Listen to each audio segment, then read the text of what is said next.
Hola, hola, queridos amigos del programa Quédate en casa con los grandes escritores. Muy bien, es a petición masiva, a petición de ustedes, a petición del público, que vamos a repetir una autora que estudiamos hace poco. Y me refiero a Adriana Terrera, la del maravilloso cuento El Jardín de la Memoria. Recuerden ustedes, era un cuento breve, hermoso, poético, alegórico, simbólico, lleno de cosas bellas, lleno de cosas bellas. Este forma parte de la misma colección de libros. El libro se llama El Jardín de la Memoria. Nosotros leímos el cuento que le da el título al libro, El Jardín de la Memoria, se llamaba igualmente el cuento. Pero ahora vamos a leer otro. Antes, dos cositas a decir de Adriana Herrera. Adriana Herrera Brenes nació en 1975 en Costa Rica y acaba de cumplir los 46 años. Estoy indiscretamente revelando su edad, pero acaba, ¿verdad? Ella es médico veterinario, es máster en inocuidad alimentaria, es académica en la Universidad Técnica Nacional, donde somos colegas, toda vez que yo soy profesor de la misma universidad, y es editora en libros Besania, en la editorial de libros Besania. Ya había publicado un primer volumen de cuentos que se llama Relatos de Mujeres Indígenas. Y no son solo cuentos, había ahí varios. Ella toma ahí de nuestras tribus indígenas, de nuestra población indígena, toma varias cosas, sí, relatos, pero mitos también, eh, recetas de cocina, recetas de medicina, cosas chamánicas, ritos religiosos, etcétera, etcétera, y los antologa en ese variopinto libro que se llama Relatos de Mujeres Indígenas, que es muy bello y ciertamente muy merecedor de lectura. Pero hoy volvemos al libro segundo, al opus 2 de Adrianita, que se llama El Jardín de la Memoria, pero para leer esta vez un cuento titulado La Última Vez. La última vez es, caramba, un título tremendista. Es un título dramático, ¿verdad? Recuerden cuando hablábamos de que los títulos tienen un efecto oracular sobre el lector. Anticipan cosas, nos permiten intuir cosas que van a suceder. La última vez es, en principio, un título dramático, porque caramba, siempre habrá una última vez de todo lo que hacemos, habrá una última vez en que nos lavemos los dientes, habrá una última vez en que toquemos el piano, leamos un libro, habrá una última vez en que hablemos con un amigo, habrá una última película que veremos en nuestra vida. Habrá una última vez para todo, ¿verdad? Nosotros no sabemos eso, por dicha no lo sabemos, pero pasamos potencialmente despidiéndonos de todo lo que hacemos y despidiéndonos del mundo. Cada vez que vemos a un amigo, potencialmente puede ser la última vez, ¿verdad? Podríamos no verlo nunca más y eso quedaría como despedida, aunque nosotros no lo sepamos. Todo adiós, todo hasta luego, todo hasta pronto, todo hasta la vista es potencialmente una despedida. Potencialmente, atención, ¿verdad? No necesariamente. Pero bueno, la vida es así, la muerte nos acecha y todo lo que hacemos podría ser la última vez. Puede ser que esta sea la última noche de mi vida, no lo sé. No lo sé, entonces nuestra vida está llena de últimas veces en potencia, como diría Aristóteles, no en acto, por dicha, sino en potencia. Acuerden esa famosa tesis aristotélica de que las cosas existían en potencia o en acto. Por ejemplo, yo puedo decir que la semilla es una secuoya en potencia, ¿verdad? Esa semillita chiquitita con un germen dentro es potencia, es más potencia que acto, es más futuro que pasado y que presente. Resta que el germen se desarrolle en el surco labrantío y de ahí brotará una secuoya de 80 metros de alto por 9 de diámetro. Ya ahí será acto. ¿Verdad? Ya, la secuoya ya es el acto, la semillita es la potencia, o es el acto de algo previo de la semillita, que fue tal vez la génesis misma de la semilla. Depende cómo queramos verlo. En todo caso, la última vez se llama el cuento y comienza con lo que en música se llama un ataca. Ataca quiere decir que no hay introducción, prólogo, preludio, reflexión preliminar, ninguna de esas cosas. Edgar Allan Poe tenía cuentos que comenzaban a veces con largas elaboraciones teóricas de 1, 2 o 3 párrafos hasta que por fin se metía en la acción. Él lo sabía hacer muy bien y le resultaba muy bien. La gente tiende a preferir en los cuentos que nos enganchan desde la primera línea, que nos saltan a la yugular, como Drácula, desde la primera línea, ¿verdad? Porque para lo otro, para reflexiones y meditaciones y elucubraciones está el ensayo. Para esa gracia escribamos un ensayo, y un ensayo no se ve bien metido dentro de un cuento, se vería bien en una novela. La novela tolera cualquier cosa que le metamos hoy en día, tal como es concebida en nuestros días. Pero un cuento no, un cuento no. Un cuento sí puede comenzar con un tono ensayístico, con una reflexión general que tiene que ver con lo que va a suceder. Repito, Edgar Allan Poe usaba mucho esa técnica y a él le salía muy bien. Las más de las veces, no siempre, pero las más de las veces le salía muy bien. Pero en este cuento no.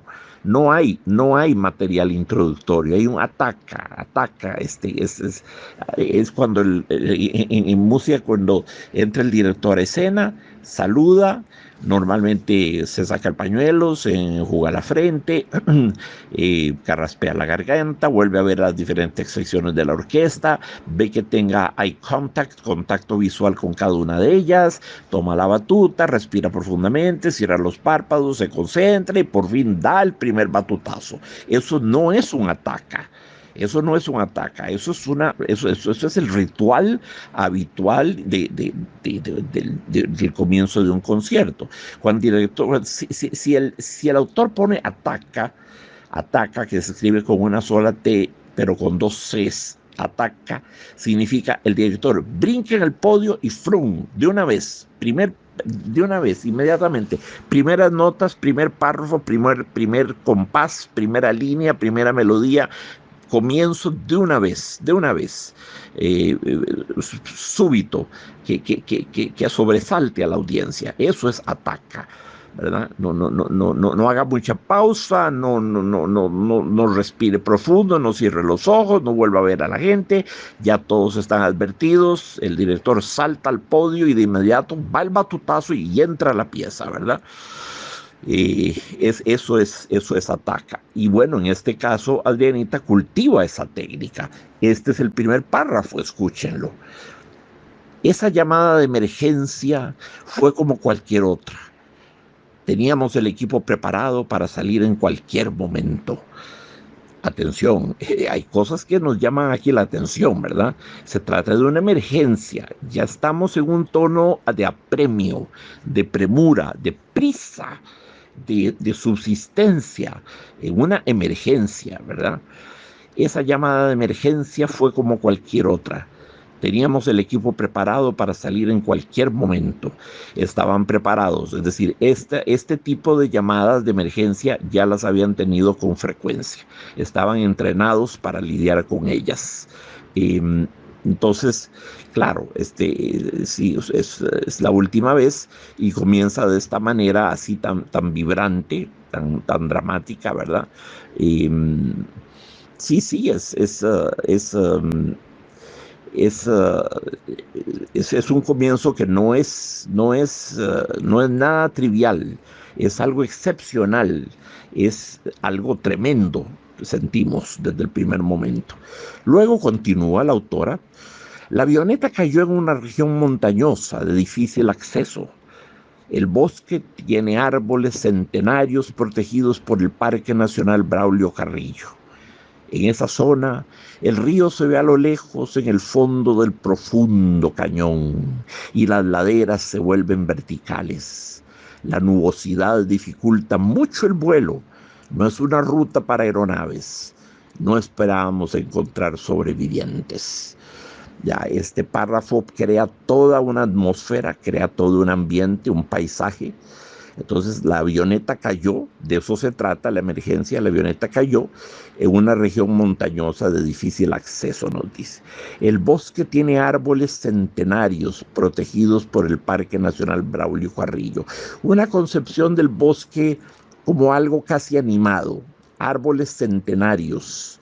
Es como si fuesen, sí, ellos son protegidos por las autoridades del Parque Nacional Braulio Carrillo, pero ellos son también como guardianes, como centinelas o hierofantes tal vez, o sacerdotes. Esos árboles antiguos, centenarios, imagínense ustedes, hay algo de templo, es la naturaleza concebida como templo, como santuario, donde los árboles son los grandes pilares, ¿verdad? Eh, Hay un verso de Baudelaire que dice, la nature est un temple où de vivants piliers laissent couler des obscures paroles. La naturaleza es un templo en el que vivientes pilares, los árboles, dejan salir palabras oscuras. Los hombres caminan en medio de bosques de símbolos que lo miran con miradas familiares. Eso dice ese primer poema de Baudelaire, una pieza del ciclo de las flores del mal que se llama Correspondance, correspondencias, sí. Entonces, sí, sí. Uh, la natura es un templo en el que vivientes pilares, los árboles, dejan palabras oscuras, dejan salir palabras oscuras. El hombre hierra a través de un bosque de símbolos que lo miran con miradas familiares. La noción del animismo, de que el bosque está animado, de que los árboles son seres vivientes y conscientes y sensibles sin duda, pero además inteligentes. Son bosques de símbolos. Los bosques, los árboles miran al hombre perdido en el bosque con miradas familiares, como dirán, como diciéndose, mira, este intruso, este insecto, esta pequeña criatura humana aquí, perdida en nuestro santuario, perdida en nuestro templo, porque ese es el espacio de ellos, ese es el espacio de los grandes árboles, es su hábitat. Todo ser humano en ese medio es un intruso y lleva a las de perder, está fuera de su medio, ¿verdad? Entonces todo esto es muy interesante, muy rico semánticamente. Sí, el bosque tiene árboles centenarios protegidos por el Parque Nacional Braulio Carrillo. En esa zona el río se ve a lo lejos, en el fondo del profundo cañón, y las laderas se vuelven verticales. La nubosidad dificulta mucho el vuelo, no es una ruta para aeronaves. No esperábamos encontrar sobrevivientes. Atención al maravilloso uso de Adrianita de las sonoridades. En esa zona del río se ve a lo lejos, en el fondo del profundo cañón, el fondo del profundo cañón, como a punta de sonoridades, de eufonía, de repetición de sonidos, ¿verdad? En este caso de sonidos tanto vocálicos como consonánticos, ¿verdad? O, pero tenemos en el fondo del profundo, fondo, en el fondo del profundo cañón.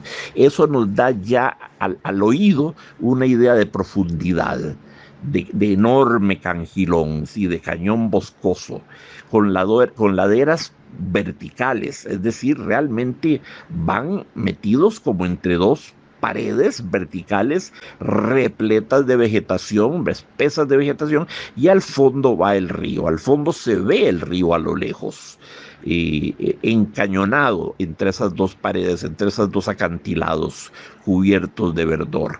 Imagínense eso, es muy impresionante, es muy bello, ¿eh? Muy bello. E insisto, en el fondo del profundo cañón tenemos fondo, fundo y cañón y pro. Tenemos O, U, O, O. Es una sinfonía en O menor, ¿verdad? Eso es muy, muy bien logrado, muy bien logrado. El oído de músico que tiene Adrianita, ¿verdad? Y las laderas se vuelven verticales, nos dice. La nubosidad dificulta mucho el vuelo, no es una ruta para aeronaves. No esperábamos encontrar sobrevivientes. Caramba, eso es muy, muy impresionante, muy impresionante. Esto me recuerda a mí de inmediato el cuento de Horacio Quiroga, A la deriva, el hombre aquel que se hace picar por una serpiente ponzoñosa.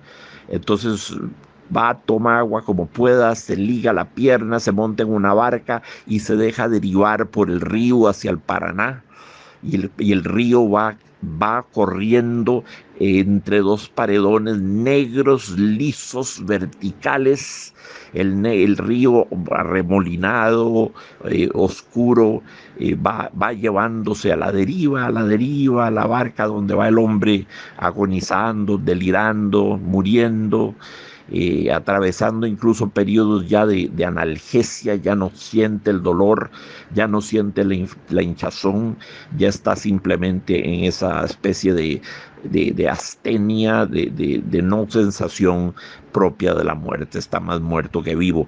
Y Horacio Quiroga nos hace sentir que ese cangilón, ese río emparedado entre dos acantilados enormes, 200 metros de alto, de roca negra vertical, y el río ahí corriendo, nos da la impresión de que es como una especie de enorme ataúd natural, un enorme sepulcro, un enorme sarcófago, un enorme ataúd hecho por la naturaleza misma, ¿verdad? Bueno, la misma impresión me embarcó cuando leí el cuento de Adrianita. En esa zona el río se ve a lo lejos en el fondo del profundo cañón y las laderas se vuelven verticales. Es básicamente el mismo paisaje de A la deriva de Horacio Quiroga. La nubosidad dificulta mucho el vuelo, no es una ruta para aeronaves. No esperábamos encontrar sobrevivientes. Ellos van preparados ya para un espectáculo de muerte. La muerte está presente ya en la topografía del paisaje, en esa verticalidad de las paredes, en el fondo de las cuales corre el río, como una especie de cañón. Eh, Podría ser visto como una especie de corredor también hacia el patíbulo, de corredor hacia la muerte. Es claro que se trata de un corredor, de un pasillo, de un cañón es la palabra, ¿verdad? Y, velado por centinelas, que son los árboles centenarios, es un templo en cierto modo, y además está cubierto por nubosidad. La nubosidad, atención, las nubes metidas entre la montaña. Ya hablamos de que ese cañón podría hacernos el efecto de un ataúd. La nubosidad podría ser la mortaja, podría ser el sudario quizás, ¿verdad?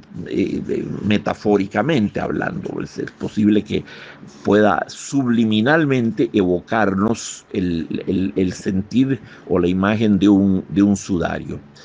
Y sigo con la lectura. Somos un equipo de 4, 3 policías y Eva. Ella es un pastor de Malinois, hermosa, fuerte y muy inteligente, la mejor de su clase en la detección de drogas. Trabajamos juntos desde hace años, cuando era apenas una cachorra y me tocó entrenarla. Ella es parte de mi equipo. Confío totalmente en ella.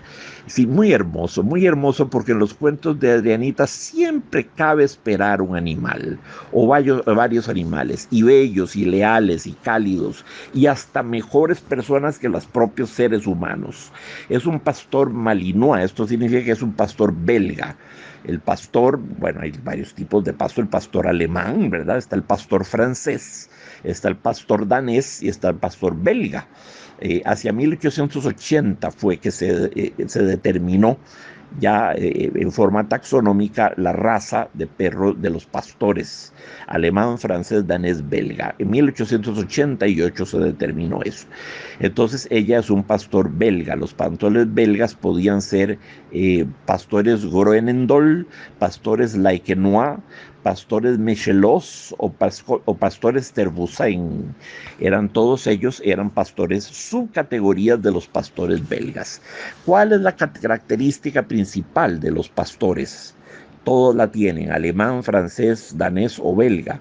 Bueno, son animales de protección, son animales muy leales, son animales muy hábiles gracias a su olfato aguzadísimo para detectar drogas, para detectar bombas, para detectar gas.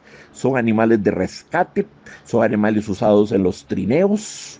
Eh, Son animales de familia también maravillosos en espacios domésticos, en exteriores también. No soportan las jaulas. Son animales de libertad, necesitan grandes espacios, mueren de depresión en las jaulas y es un hecho literal, no lo estoy inventando. Eh, son animales muy obedientes, muy leales. Viven de 12 a 15 años más o menos. Y los hay de color beige, de color caoba, siempre con caras negras, caras y orejitas y hocico negro, ¿verdad? Pelo corto, muy liso, pero debajo de esa primera película de pelo corto y liso hay una capa interna de pelo denso que no lo vemos, que está ahí debajo del pelo liso y que los protege del frío. Entonces ahí tienen todo eso, todos esos datos sobre Eva, que es uno de los personajes importantes de este cuento.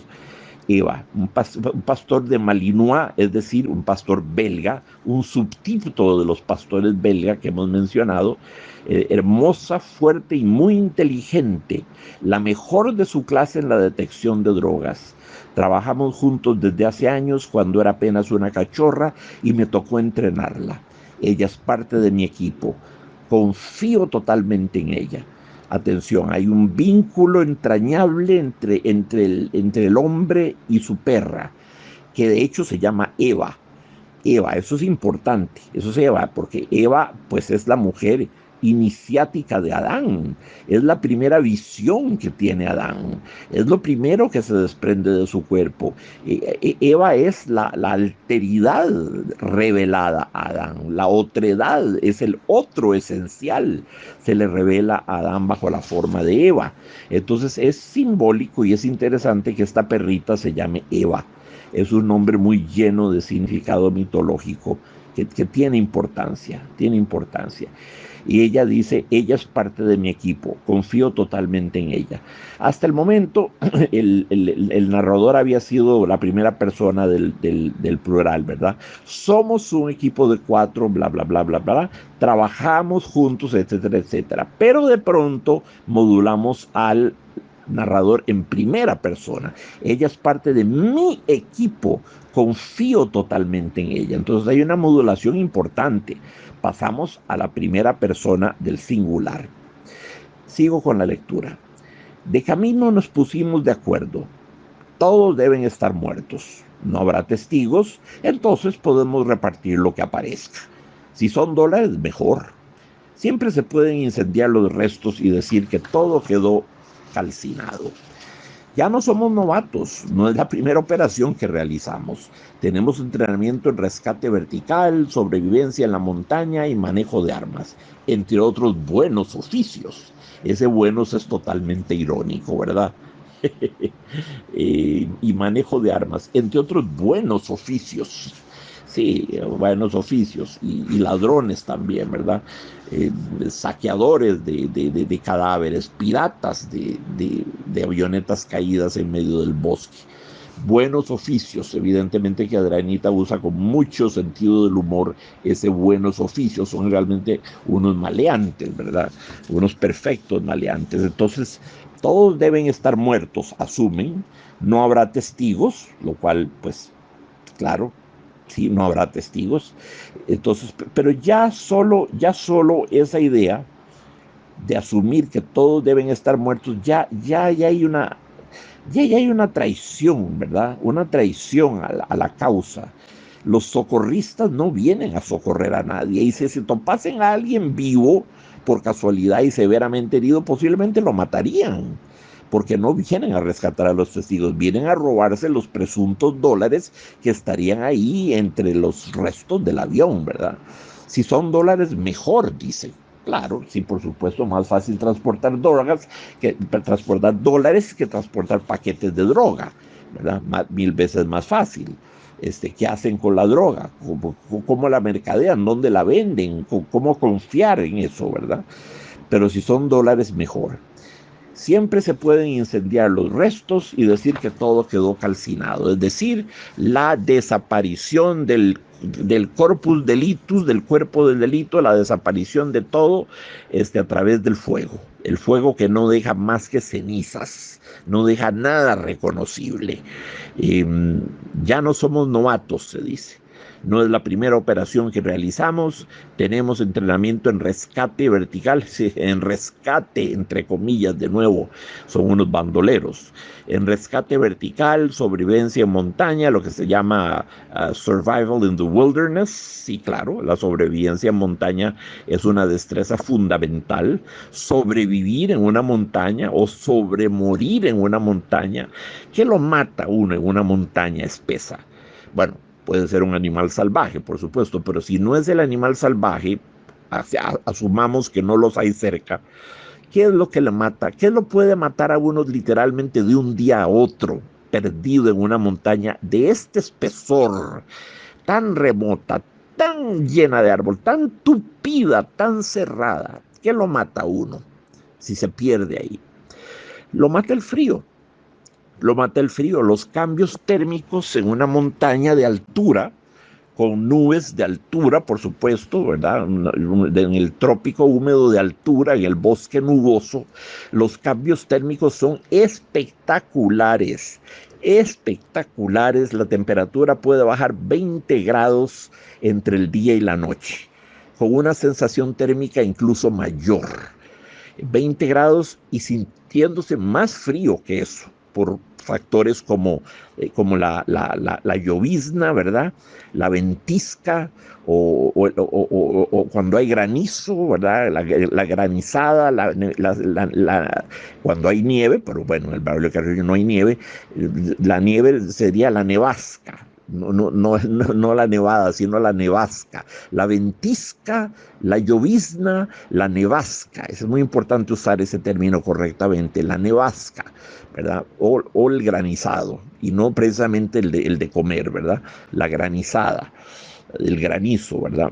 Entonces sí, claro, en la montaña, en la humedad profunda de la montaña, con árboles, con copas descomunales, donde no se filtra el más oblicuo tenue rayo de sol. En una noche pesca uno una pulmonía, una neumonía más bien. En una noche se baja la temperatura brutalmente. Nuestro cuerpo no está acostumbrado a lidiar con esos cambios tan dramáticos de temperatura. Cambios ataca, igual como el principio del cuento, ¿verdad? Un ataca y claro, se nos produce una neumonía y estamos muertos al día siguiente, o en 2 días, o en 3 días. Eso es lo más temible de la montaña de altura, es la temperatura. Mucho más seguro que vamos a morir de eso que por el ataque de un ocelote o de un manigordo. Esos no se acercan tanto al ser humano, no se acercan tanto, son huidizos y miedosillos. Basta con enfrentarlos un poco.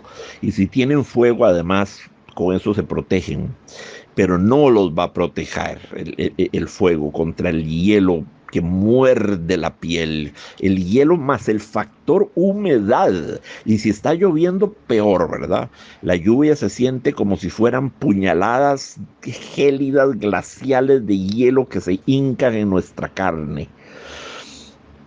Cuando llegamos al sitio, seguía lloviendo en medio de la ventisca helada, típica de estos cerros, y sentí los músculos y la nariz entumecerse en el frío del bosque, a pesar de las botas y la ropa adecuada.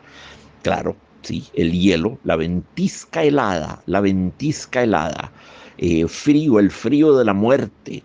Ya cuando el personaje principal, el narrador, en primera persona dice, y la nariz entumecerse en el frío del bosque, esa nariz entumecida es una nariz ya en cierto modo necrosada, como los alpinistas que se remontan al Everest, a 8.884.000 metros de altura.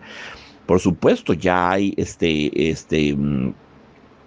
pérdida de dedos, de la mano, de los pies, pérdida de la nariz, de las orejas, de cosas, las partes más alejadas del corazón, las partes menos irrigadas del cuerpo y que menos se calientan pueden padecer necrosis, gangrena, y hay que amputarlas, ¿verdad?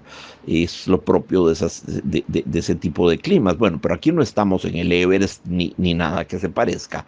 No llegaríamos a ese punto. No, estamos muy lejos de ese punto. Para eso tenemos que estar por encima de 6.000 metros cuadrados para empezar a padecer ese síntoma del cold bite, de lo que se llama el mordisco del hielo.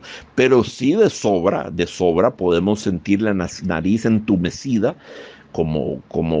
lo cual es un síntoma de muerte, todo lo que se atiesa, todo lo que se pone rígido, ¿verdad? Y pierden elasticidad, nos evoca ya la muerte. Sí, cuando llegamos al sitio seguía lloviendo en medio de la ventisca helada, típica de estos cerros, y sentí los músculos y la nariz entumecerse en el frío del bosque a pesar de las botas y la ropa adecuada. Ya solo en este párrafo Adrianita acumula ventisca helada y frío del bosque para subrayar ese elemento del frío que es tan importante. De nuevo, ligado al elemento muerte. La muerte por definición es fría. Sigo. Me quité la mascarilla 5 kilómetros después de empezar a caminar. De todos modos, ya estaba húmeda. Cuando uno tiene una buena condición física y un buen sistema inmune, no desarrolla el COVID. Habíamos caminado 3 horas desde el lugar donde dejamos el carro. Entonces, muy bien. Llegaron con la avioneta y sacaron un carro que venía en la avioneta y avanzaron con el carro hasta donde pudieron avanzar, y después de eso siguieron 3 horas caminando en medio del bosque, internándose en medio del bosque. La mascarilla, me quité la mascarilla 5 kilómetros después de empezar a caminar. Se refiere a la mascarilla, por supuesto, del COVID, no una mascarilla de oxígeno. Ahí no hay problema de oxígeno. O problemas de oxígeno los habría después de 5.000 metros de altura, pero no estamos ni remotamente ahí. Una mascarilla del COVID. Y esta pequeña irónica alusión: cuando uno tiene una buena condición física y un buen sistema inmune, no desarrolla el COVID, como si el COVID fuera lo peor que los espera, como si el COVID fuera el verdadero enemigo en lo que va a suceder en el cuento. Como si el COVID tuviera importancia. Estas son cosas divertidas porque Adrianita con estas cosas nos pierde, nos distrae, nos desvía, nos hace no imaginar siquiera el desenlace del cuento. De pronto hace una digresión hacia el COVID, cuando el COVID no es en modo alguno amenaza en este momento, en esta coyuntura vital que están viviendo. Entonces ya tienen 3 horas de caminar en medio de la espesura. La niebla densa ocultaba los restos en el fondo verde del barranco. Ni modo, había que bajar. Fue un descenso complicado, por paredes de rocas lisas y resbalosas de suaves musgos, cubiertas de raíces de arbustos y grandes helechos en algunos sectores. Toda la vegetación estaba húmeda. Sí, de veras. Survival in the wilderness, sobrevivencia en medio de la naturaleza. Recuerden que ellos están en el medio que les es ajeno. Este es el hábitat para las bestias, para los animales, para los árboles centenarios, para la vegetación. Es un templo de la naturaleza, es la residencia de la naturaleza. Los elementos exógenos, extraños, ajenos, aferentes a este paisaje son la patrulla de rescate que va liderando este personaje que habla en primera persona. Aquí no conocemos el nombre de ningún personaje salvo de la perrita, de la pastora belga que se llama Eva.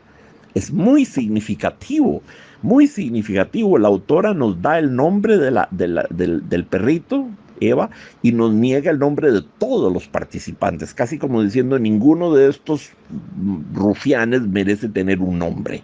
La perrita es lo único noble y bello que hay en este grupo humano. Hay casi una actitud de misantropía, si se cabe, o bien en todo caso de renovada fe en la bondad, en la nobleza, en la lealtad, en la buena naturaleza del perro domesticado, ¿verdad? Tal fe le tiene que es el único personaje que tiene nombre. A los demás los dejó innominados, ¿verdad? Con un narrador omnisciente que comienza hablando, bueno, comienzan hablando, como dije, en primera persona del plural y ahora va hablando ya en primera persona ya del singular. Entonces la niebla densa ocultaba los restos en el fondo verde del barranco. Niebla densa, fondo verde. De nuevo tenemos la sensación de que están bajando una especie de féretro o de sepulcro. La niebla, como la neblina, otra vez un sudario, una mortaja blanca que se arrastra sobre el fondo del cangilón, del cañón. Aquí la neblina, la niebla, todo lo que es blanco simboliza en cierto modo la muerte. Recuerden que en las culturas musulmanas e islámicas la muerte está representada por el blanco, está simbolizada por el blanco, no por el color negro, es al revés, es por el blanco. Pero bueno, aún en Occidente el blanco bajo esta forma adquiere algo ominoso. No es un blanco alegre, es una niebla densa. Esa niebla que uno siente que puede cortar con las manos, ¿verdad? Que se le viene uno hacia la cara y le humedece el pelo y que uno siente que lo abofetea, que lo engulle a uno como un linfocito, lo envuelve a uno en la niebla, lo envuelve literalmente, y uno la ve venir hacia uno y no puede hacer nada por evitarlo. Yo lo he vivido muchas veces en lugares de altura que me gusta mucho visitar, y es impresionante eso de la niebla, cómo lo engulle a uno como si fuera una especie, sí, de macrocito, de fagocito, ¿verdad? Sí, como si uno fuera un invasor, un elemento extraño, una bacteria, y el organismo entonces de inmediato lo envuelve a uno con esa capa blanca espesa y lo devora y lo elimina. Es muy impresionante esta niebla, que es una vez más una especie de sudario, y el fondo verde del barranco es un ataúd. Y luego fue un descenso complicado por paredes de rocas lisas y resbalosas de suaves musgos. Para crear la sensación de lo resbaloso, Adrianita y su infalible instinto musical satura la frase de las S sibilantes, las S abiertas, fricativas, alveolares, ¿verdad? Paredes de rocas lisas y resbalosas de suaves musgos. Todo suena a ¿verdad? Porque, claro, es el sonido de las paredes resbalosas, ¿verdad? De suaves musgos, eso es traicionero, es una manera de decirnos, esa suavidad de esos paredones, no se confíen, ¿verdad? No se confíen, resbalosas de suaves musgos, sí, suaves musgos, pero si ceden esos musgos, la caída es de 200 metros y nada. No hay ni que rescatar el cadáver, que le tiren ahí una flor desde arriba, que alguien musite una plegaria y punto. Eso sería lo que se le haría, ¿verdad? Nadie va a ir a rescatar un cadáver ya hasta el fondo de un cangilón de esta magnitud, ¿verdad? Entonces, sí, una vez más evoco a La deriva de Horacio Quiroga, cuando va flotando en su balsa a la deriva entre aquellas dos paredones negros. Estos no son negros, son más verdes, están llenos de suaves musgos y cubiertos de raíces de arbustos. Esas raíces de arbustos podrían ser vistos como esqueletos, tal vez. Una raíz tiene algo de esquelético y grandes helechos en algunos sectores. Toda la vegetación estaba húmeda, sí, por supuesto, húmeda, como el fondo de un ataúd con un cadáver descompuesto ya de algunos días, ¿verdad? Que ya está en proceso de deliquescencia, que ya está en proceso de tránsito, donde la materia se está deshaciendo y convirtiéndose ya en líquido, ¿verdad? En el útero materno comenzamos siendo líquido, luego una especie de gelatina corporal, que es el feto, que solidifica, se convierte en el bebé, y cuando morimos, esa materia sólida vuelve a deliquecer, vuelve al estado líquido a través de la podredumbre, volvemos a ser una gelatina, una materia liminal, una materia transitiva entre lo sólido y lo líquido, y después simplemente la limpia blancura de los huesos, ¿verdad? Entonces es curioso, tanto en el proceso de formación del ser humano, cuando esa gelatina corporal va tomando forma, como en el proceso de descomposición del ser humano, atravesamos ese estadio transitivo liminal que es la semiliquidez, que es lo blando, lo gelatinoso, lo glutinoso, ¿verdad? Bueno, así están estas paredes de esta montaña a la que están bajando, húmeda, húmeda, e hipócritamente suaves musgos, sí, suaves pero sumamente resbalosos, con esas raíces que parecieran esqueletos. Realmente es muy impresionante el paisaje aquí. Este es un cuento de paisaje, ¿verdad? Este es un cuento que lo que dan ganas es de pintarlo o de fotografiarlo, como los mejores cuentos de Carlos Salazar Herrera. El paisaje es importantísimo.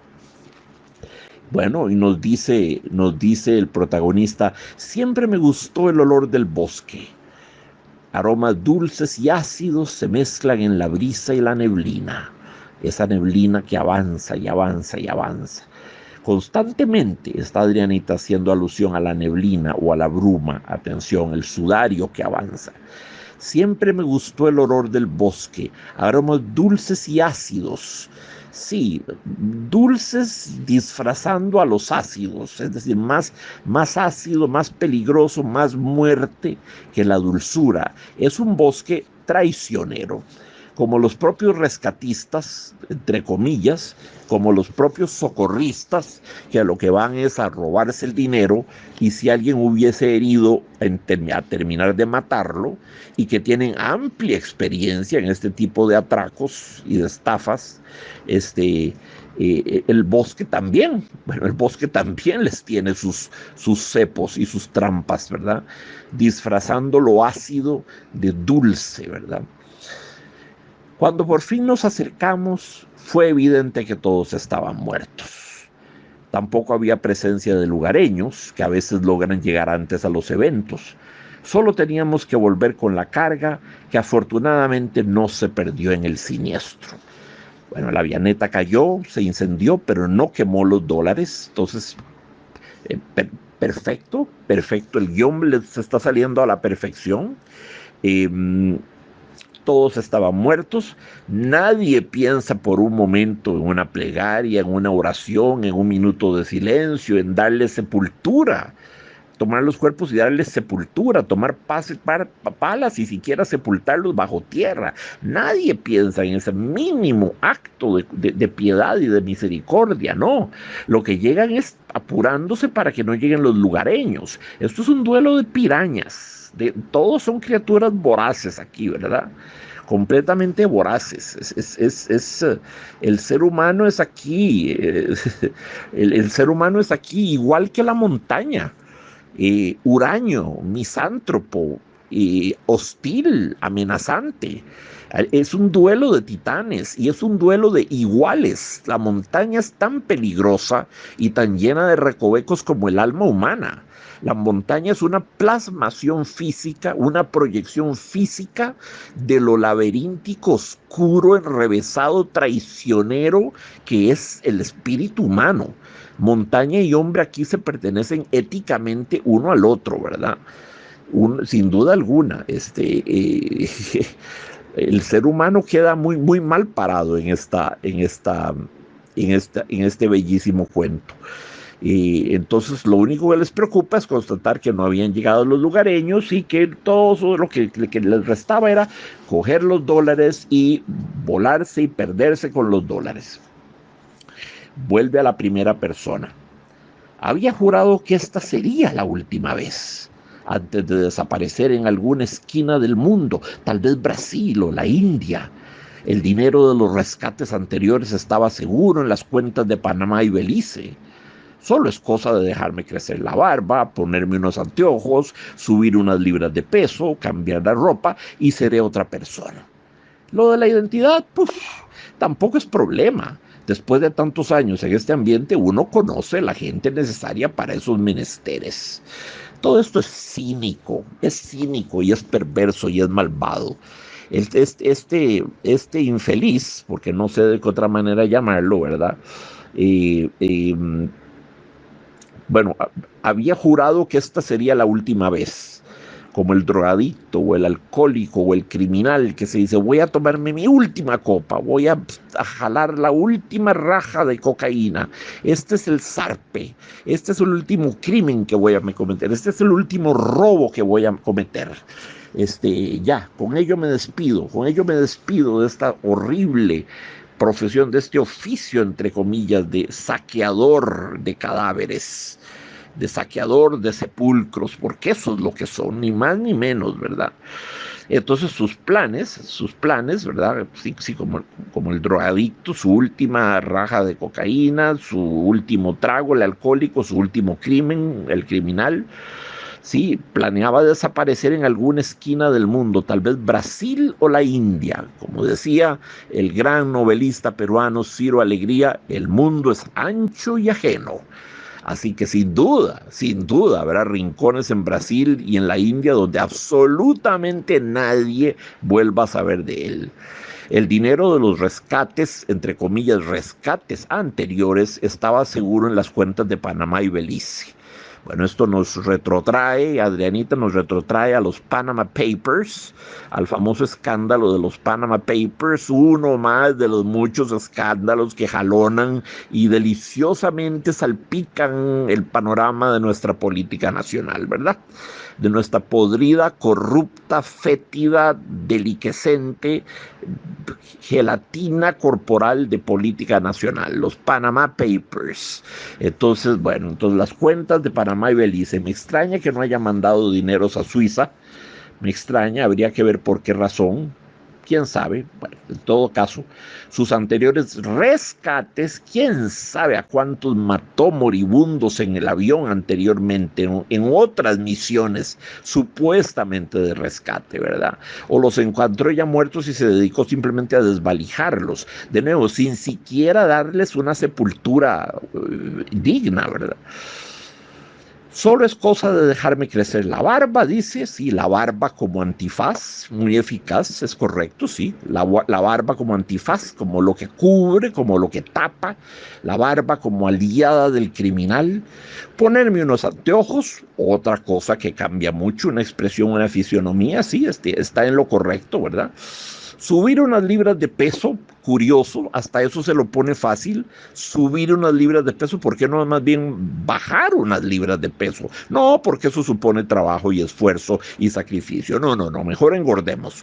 Subir unas libras de peso, cambiar de ropa, eso no es problema, y seré otra persona. Él cree que cambiando los signos externos de su ser, él va a ser otra persona, ontológicamente se va a transformar en otra persona, cambiando lo que es puramente cosmético, la barba, los anteojos, el cambio de vestimentario, subir unas libritas de peso, el cambio, es decir, ese tipo de cosas, ¿verdad? Cree que será otra persona. No va a ser otra persona. Seguirá siendo siempre un abyecto y depravado criminal. No lo va a hacer nuevo, no lo va a rebautizar, no va a nacer de nuevo cambiando su aspecto. Y lo que sigue es puramente cinismo. Lo de la identidad tampoco es problema. Después de tantos años en este ambiente, uno conoce la gente necesaria para esos menesteres. Es decir, eh, que con seguridad conoce gente en el registro civil, con seguridad ya los ha sobornado, con seguridad volverá a sobornarlos, con seguridad va a volver a tener éxito y le cambiarán el nombre. Entonces, si se llamaba Pedro Pérez, se va a llamar Pablo Solórzano, qué sé yo, lo que le dé la gana, ¿verdad? Realmente es una estructura delincuencial la que tenemos aquí, que va desde los saqueadores de avionetas caídas hasta la gente del registro civil, todo es una estructura delincuencial, ¿verdad? Uno conoce, dice, la gente necesaria para esos menesteres. Eso es una litotes y es irónica y está muy bien usada por Adrianita. Esos menesteres es un delito muy grave. Es un crimen muy grave cambiarse la identidad así nomás para hacerse irrastreable por la policía, para poder huir con el botín a otro país donde no lo reconozcan a uno. Pues eso es lo que hacían los nazis después de la Segunda Guerra Mundial, irse a Argentina, Paraguay o Brasil o Chile con nombres falsos, pretendiendo otro tipo de profesiones que las que ellos ejercían y muchos escaparon merced a eso. Sobornando funcionarios, ¿verdad? Una litotes, acuérdense ustedes, es una atenuación del sentido de una palabra o de una expresión, una atenuación semántica de la carga de una emocional de una expresión.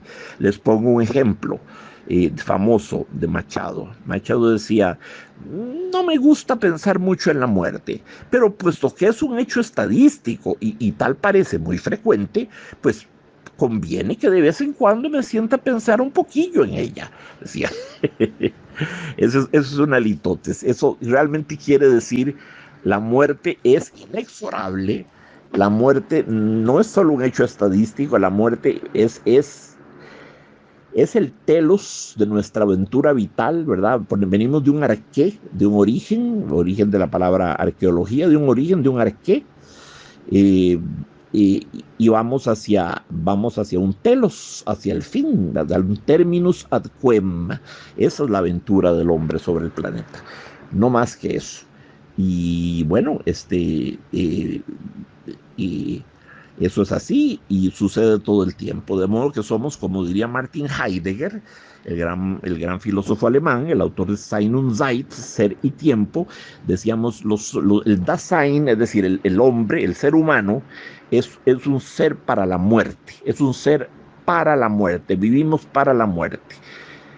Es un ser ante la muerte, un ser para la muerte. O cabe a la muerte, a veces lo traducen de otra manera. Sí, la muerte es uno de los elementos constitutivos de nuestro ser. Y Heidegger decía, acuérdense aquella frase tremenda, pero cuán cierta, decía, basta con que un niño nazca y ya es lo suficientemente viejo para morir.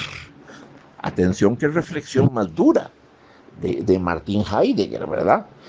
Basta con que un niño nazca, con una hora de nacido, ya un niño es suficientemente viejo para morir. Ya está en condiciones de morir. Lo único que hace falta para morir es estar vivo. Nadie ha visto nunca un muerto que se muere, ¿verdad? Eso no sucede. Eso es imposible. Pero todo lo que vive va a morir, eso sí lo sabemos. Y luego el uso de menesteres. Uno conoce la gente necesaria para esos menesteres. Ahí está la litotes de Adrianita, porque no son menesteres, es un crimen gravísimo.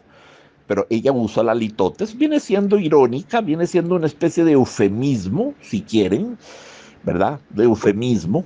Ah, al vecino cuando entré a robarlo, sí, le robé y le apliqué la eutanasia, para no decir le clavé un puñal en el pecho, ¿verdad? Un eufemismo, una perífrasis, una construcción que atenúa la gravedad de un acto, ¿verdad?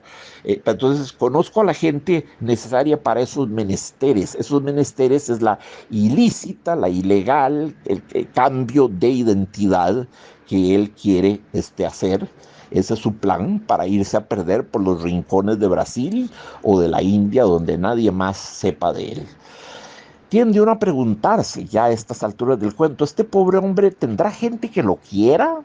¿Tendrá gente que lo conozca? ¿Tendrá seres queridos? Porque para que esté así tan dispuesto a irse a perder para siempre en un rincón de la India o de Brasil, tiene que ser un hombre sin ataduras familiares. No, no puede ser que tenga hijos, no puede ser que tenga esposa, no puede ser que tenga madre.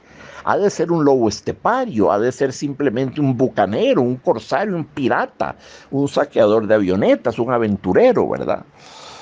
Entonces, sigue hablando el protagonista, es decir, los vuelos están regulados por el asunto de la pandemia, pero ya yo tengo casi todo organizado. Nadie volverá a saber de mí, dice. Nadie volverá a saber de mí. Es decir, él va a aceptar su muerte social. Él va a morir socialmente. Nadie va a volver a saber de mí.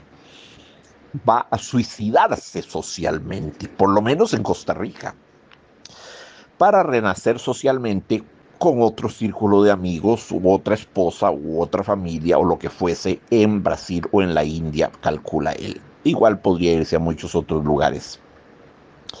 Pero ese nadie volverá a saber de mí, vale, tiene el peso de una muerte social. Yo me voy a suicidar socialmente aquí en Costa Rica para que nadie sepa qué más sucedió de mí. No se sabe, el señor, nadie tiene la menor idea, no volvió de la expedición, no lo hemos visto. Sí, pagó el alquiler la semana pasada, pero desde entonces se fue, no dio aviso de noticia, se montó en un avión y se fue, nadie sabe a dónde. Con nombre falso, por supuesto. Pues se va a cambiar el nombre. El nombre es lo primero que tenemos, amigos.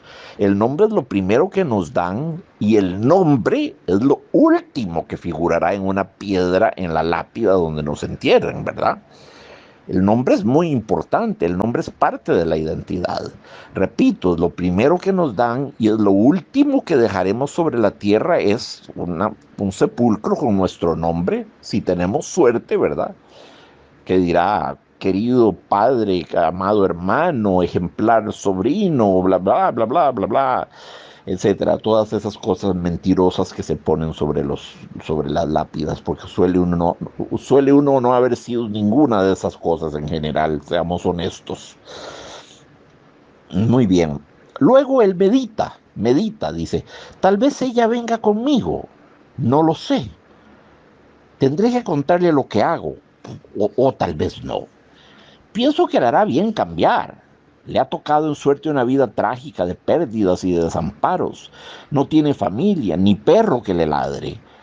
Tal vez sea una oportunidad para empezar de nuevo la vida, se pregunta el rufián, ¿verdad? Entonces, si hay una ella, lo que pareciera ser un amante, ¿verdad? Y él no sabe, dice, tal vez venga conmigo, no lo sé, o tal vez no, tal vez no. Tendré que contarle lo que hago, es decir, saquear avionetas caídas, ¿verdad? En medio de la jungla. Tendré que contarle lo que hago. Ahí mismo podría ser que ella lo rechace y se diga, eres un saqueador de tumbas, eres un ser depravado, un murciélago, vampiro, sí, un murciélago, un vampiro, un scavenger, un saqueador de tumbas.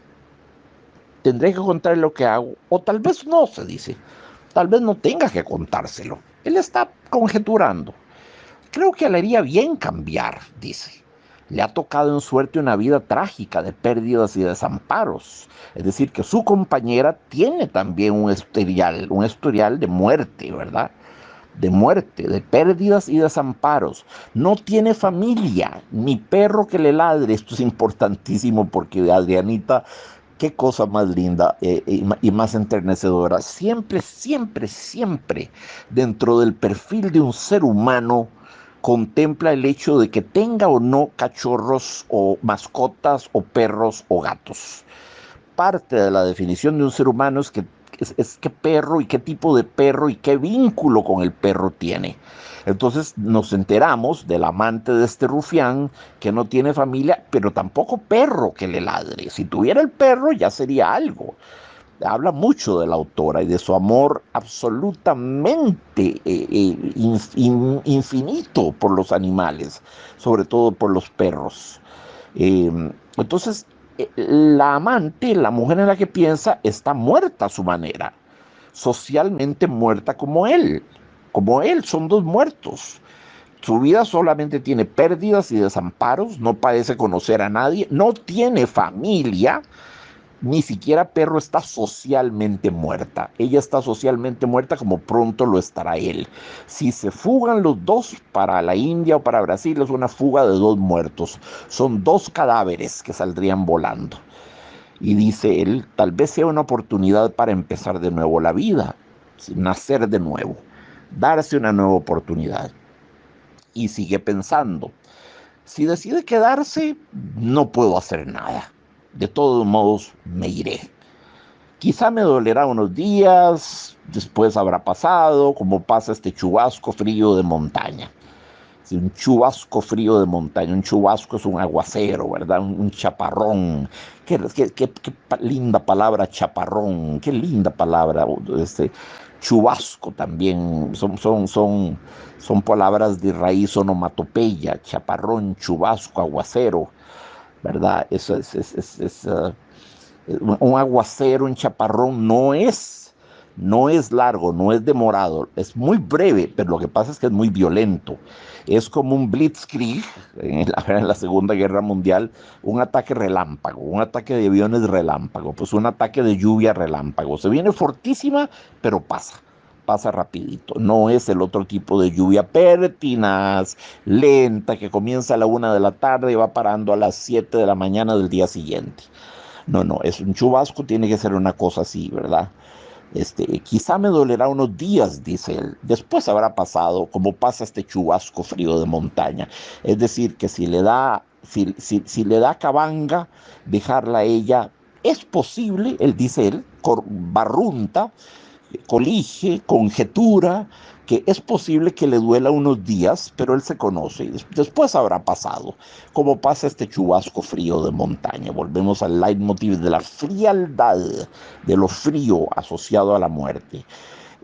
O sea que no lo une a ella una gran pasión o un amor profundo. Si ella quisiera irse con él, muy bien. Y si no se quiere ir, también. Le dolerá un ratito, la echará de menos unos días, pero se entretendrá rápido con alguna bonita mujer en Brasil o en la India y será parte de la historia y la tendrá tan enterrada como los pobres pasajeros de la avioneta caída. Y eso es lo que contempla para su vida. Eso es lo que contempla. El plan era mío, nos dice. Yo escogí a la gente, todos fuertes, entrenados y leales. Entonces no pensé que la amenaza vendría de mi equipo. Ah, caramba, caramba, ¿qué va a pasar aquí? Nos dice, el plan era mío, mío, el plan era mío, él fraguó, él urdió, él tramó todo ese plan de bajar ahí y escogió a los hombres ideales. Eran 3 policías, uno de los cuales era él, o sea, había otros 2 y la perra Eva, para un total de 3, él, sus 2 ayudantes y la perra Eva. Yo escogí a la gente, escogí a hombres de su confianza, eran fuertes, eran entrenados y eran sobre todo leales, o eso creyó él en sus criterios selectivos. Claro que tenían que ser leales, si estaban cometiendo un crimen tremendo, ¿verdad? Entonces no pensé, nos dice, que la amenaza vendría de mi equipo. Bueno, pues se equivocó, se equivocó y de qué manera. Aquí viene una cosa espectacular. Adrianita hace un salto, hace una elisión, un agujero negro, como el de los espaciales, o los espaciales, ¿verdad? Un agujero negro, se viene un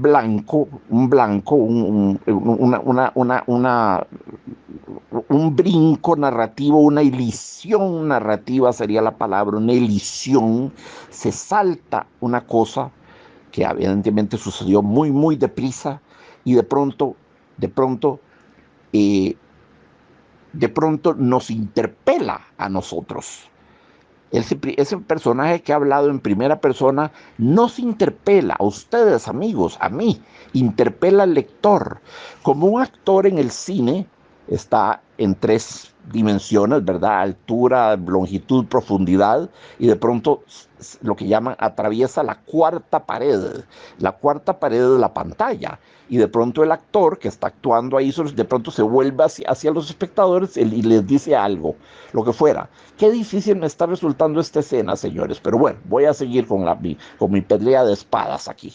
Y ahí sigue.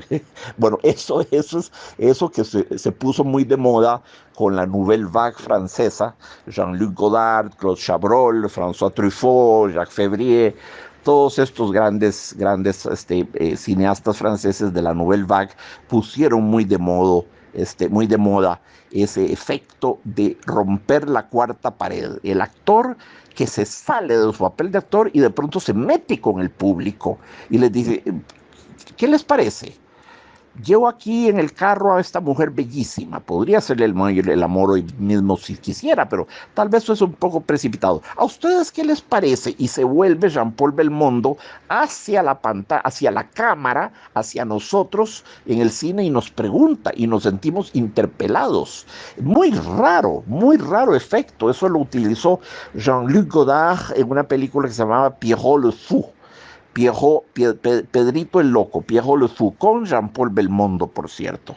Y creo que fue la primera vez, si mi memoria me sirve bien, que se usó ese recurso consistente en romper el cuarto muro. ¿Cuál es el cuarto muro? Pues el muro de la pantalla.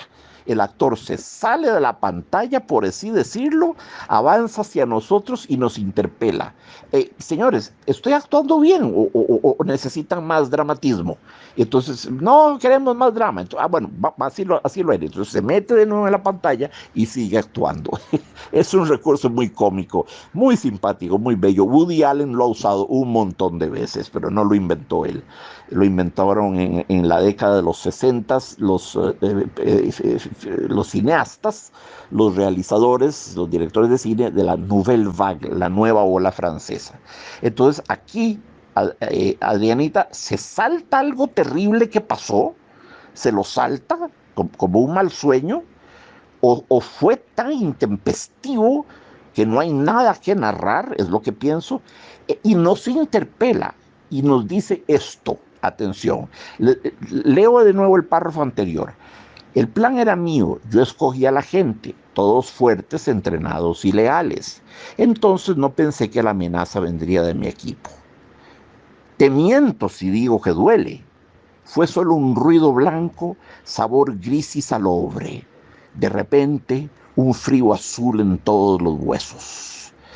Atención, aquí pasó algo terrible. Uno de sus hombres de confianza, entre comillas, y leales, entre comillas, eran tan rufianes como él. Por supuesto que no se puede confiar en la lealtad de un rufián y todos ahí eran rufianes.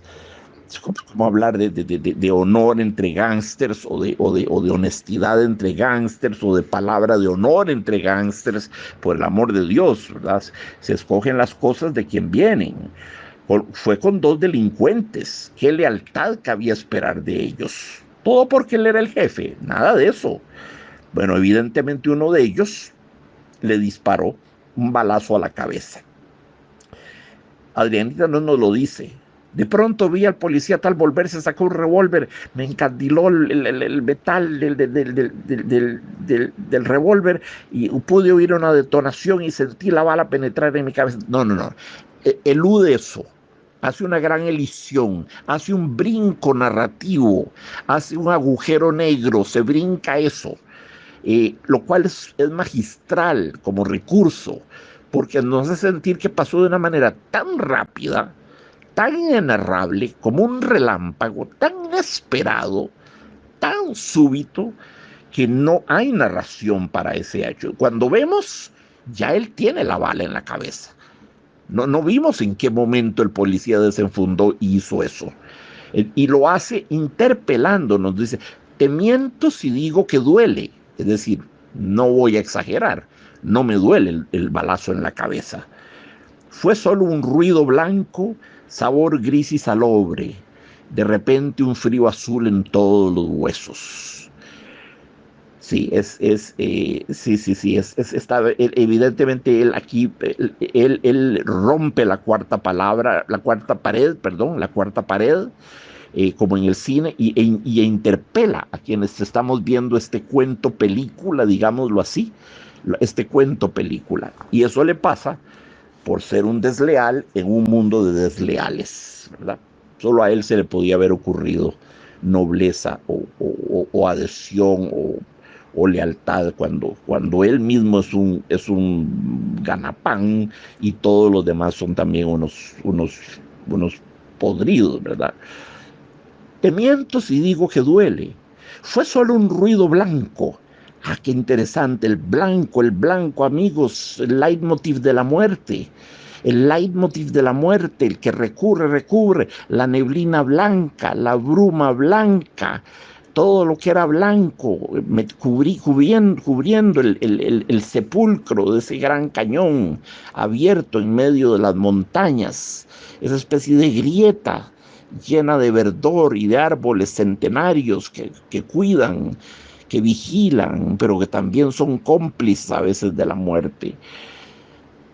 Fue solo un ruido blanco, esto es una sinestesia, ¿verdad? Sinestesia de sin, que significa conjunto, en conjunto, actuar sinérgicamente, actuar de consuno.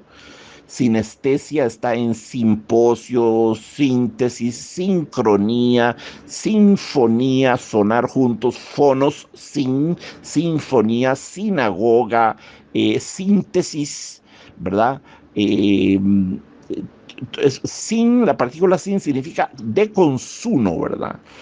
De consumo. Y aestesia, para crear la palabra sinestesia, aestesis, que es de donde viene estesia, significa sensación. Entonces, una sensación es cuando yo digo un ruido blanco, como Adrianita. Bueno, los ruidos no tienen color, no tienen color, esto es una sinestesia. Eh, como cuando yo digo, como decía Baudelaire, hay perfumes verdes como los oboes, decía Baudelaire, por ejemplo, es muy interesante. Hay perfumes verdes como los olores. ¿Cómo habría de ser verde un oboe, el perfume de un oboe? Es muy interesante, pero muy fascinante. Chopin siempre le decía a sus alumnos de piano, toquen mis música con un color azul, azulado.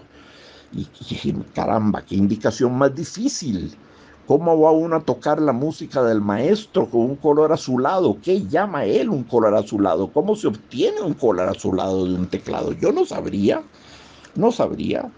Arthur Rimbaud, el gran poeta francés de fines del siglo XIX, tiene un famoso soneto que se llama Voyelle, el soneto de las vocales.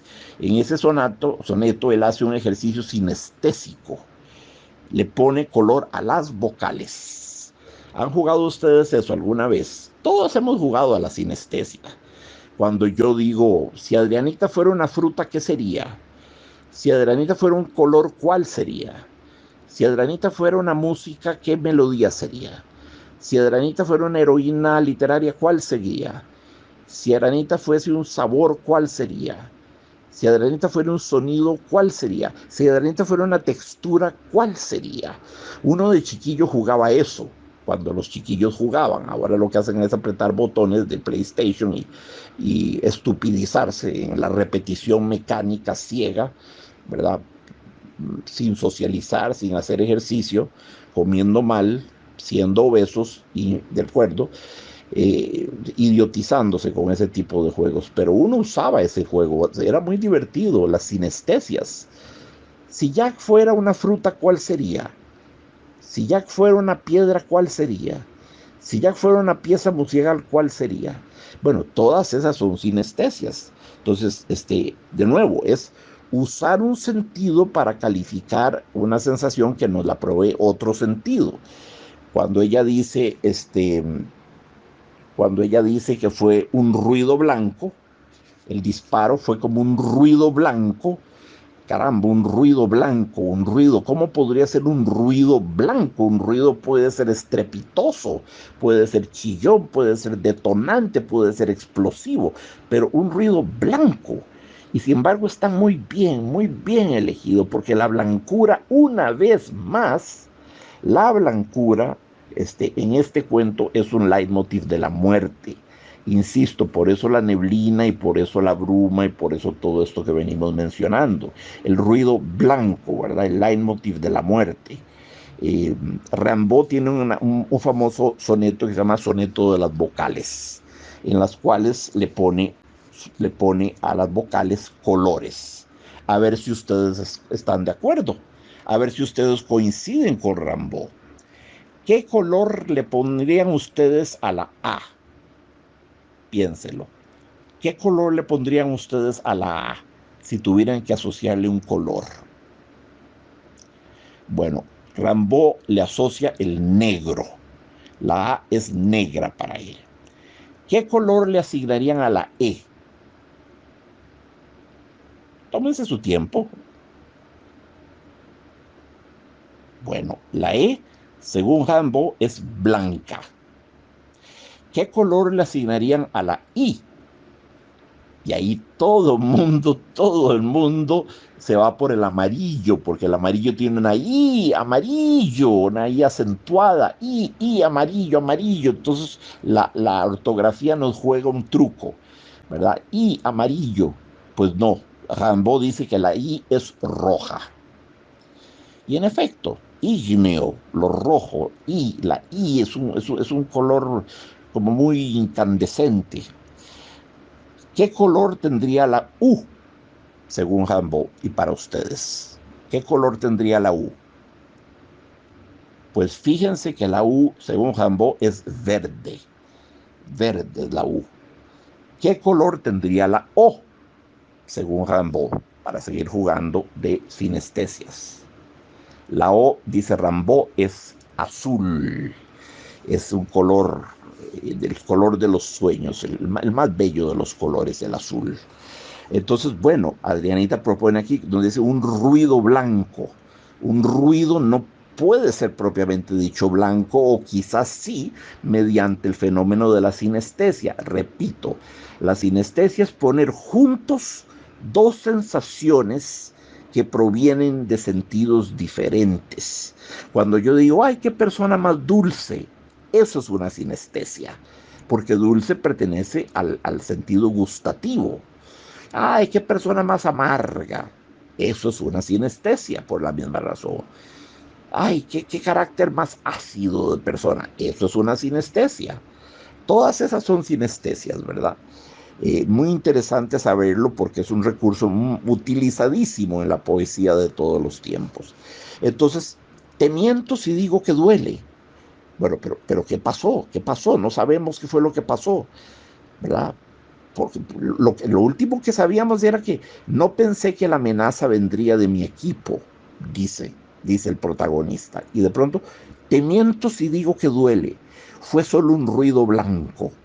Ya sabemos que algo pasó terrible, algo pasó terrible. Adrianita no dice, de nuevo, se brinca narrativamente esa escena. No dice el policía desenfundó, me encañonó y disparó directo a mi cráneo. No dice eso. Se lo brinca y es un acierto.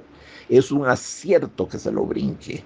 Es un acierto que se lo salta. Nos fuerza a un esfuerzo de imaginación, nos obliga a usar nuestra imaginación y le da a ese pasaje un carácter tan rápido, tan vertiginoso, tan como de pesadilla, de un estado alterado de la conciencia, que él no puede ni siquiera recordar en qué momento vio el revólver salir, tal vez ni siquiera lo vio, no vio nada, simplemente sintió el impacto en la cabeza, como un ruido blanco. Y continúa, sabor gris y salobre, sabor gris y salobre. Sí, un sabor gris, y ahí otra sinestesia, ¿verdad? Un ruido blanco y luego un sabor gris. Los sabores no pueden ser grises, pueden ser dulces, ácidos, agridulces, amargos, no sé, lo que ustedes quieran, salados. Un sabor gris y salobre. Salobre sí, es salado. Es el sabor de la sangre. Sí, la sangre sabe salada porque contiene mucho cloruro de sodio, ¿verdad? Cloruro sódico, sal, es el sabor. Hay mucha sal en el cuerpo humano y la sal está ahí en la sangre. Lo otro que la sangre tiende a saber, ya cuando la chupamos la hemos esparcido un poquito sobre la piel, tiene un sabor ferruginoso, un sabor a hierro, ¿verdad? Un sabor metálico, un curioso sabor metálico, es porque es por los iones de hierro que contienen la sangre, ¿verdad? Sí, de hierro. Los iones de hierro, que da un sabor ferruginoso de hierro y de sal y de algo metálico. Ese es el sabor de la sangre, muy desagradable, salvo para Drácula, que consideraba que era una delicatessen, ¿verdad? De repente, un frío azul en todos los huesos. Tercera sinestesia, un frío azul. El frío azul, entonces, un ruido blanco, un sabor gris y salobre, y de pronto un frío azul en todos los huesos. Bueno, el azul es un color frío, no es un color cálido, eso lo sabemos, pero un frío azul en todos los huesos. Es genial esto, para mí es genial. Genial, un ruido blanco seguido de un sabor gris y salobre y de repente, atención, no progresivamente, de repente un frío azul en todos los huesos. Qué maravilla. Qué maravilla, qué maravilla, qué maravilla. Y luego el párrafo final. Eva tenía una mirada roja de miedo. Sus pupilas parecían enormes. Entonces entendí que la bala había entrado en mi cabeza. El cerebro había saltado en esquirlas, pero logré sentir su lengua salada sobre mi cuerpo inerte. Entonces la perrita es el último contacto sensorial que él tiene con el mundo. La última sensación es la perrita Eva, la última caricia, la caricia de su lengua, la última muestra de afecto de la perrita, el último beso es de la perrita, el último contacto con la vida es de la perrita Eva, la última sensación de calor de la lengua sobre su rostro, cuando le está lamiendo la sangre y posiblemente preocupada por su estado de salud. Entonces la perra le da ese consuelo en la muerte de sentir a alguien, ¿verdad? A alguien que aunque mudo fue testigo del horror fue testigo. Atención, Eva tenía una mirada roja de miedo. La mirada se le puso roja de miedo, se le dilataron los capilares del ojo, de los ojos, del terror, de la detonación y de ver a su amo tendido en el suelo agonizando. Dice, sus pupilas parecían enormes. Todo el último párrafo está dedicado a la perrita. Sus pupilas parecían enormes. Entonces entendí, y ese es el momento en que él se sabe condenado a muerte. Entendí que la bala había entrado en mi cabeza. El cerebro había saltado en esquirlas. ¿Qué son esquirlas? Bueno, esquirlas vienen siendo como astillas. Uno usaría esquirlas más bien a propósito de huesos, las esquirlas de los huesos, o de la madera reseca, o del vidrio, las esquirlas del vidrio, o las esquirlas de roca. Esquirla viene de scidiae, la palabra latina scidiae. De ahí viene esquirlas. Y scidiae es el plural en latín de esquirlas, scidiae. Sí, el cerebro había saltado en esquirlas, es decir, en astillas. Posiblemente había fragmentos del cráneo para poder realmente pensar en astillas, o bien había abierto un hueco en el cerebro y habían salido, masa cerebral había salido por el otro hueco, por el otro orificio por donde salió la bala. Tal vez la bala quedó ahí alojada, no lo sabemos bien. Pero logré sentir su lengua salada sobre mi cuerpo inerte. Él ya se sabe muerto, pero agradece a la vida que siquiera tiene el contrato, el contrato, perdón, el cariño de la perrita, la lealtad de la perrita. Eva es el único personaje amable, adorable, gentil y noble en este cuento. Los demás es una historia de rufianes traicionándose unos a otros. Los tres traicionan su misión básica para la cual fueron comisionados: ir a rescatar a los sobrevivientes de la avioneta y traer el cargamento a ponerlo a buen recaudo. Bueno, no. No, iban a matar a quien estuviese ahí herido la vida les facilitó el trámite porque todos estaban muertos, no había droga, lo que había era dólares, facilísimo todo. El queque servido en la mesa era cuestión de ponerle fuego a todo y declarar que fue todo un enorme siniestro y huir con los dólares, y es lo que iban a hacer, pero lo que no calculó este personaje, a pesar de que el plan era mío, dice, y era el jefe del escuadrón de los tres, lo que no calculó es que quien se mete a hacer planes con rufianes, con pandilleros, con seres depredadores, carroñeros y deshonestos, es que no cabe esperar lealtad de ese tipo de gente. No cabe esperar lealtad. No puede, no existe la lealtad entre rufianes. En el momento en que puedan, lo traicionarán a uno, igual que traicionaron el objeto fundamental de su misión de rescate.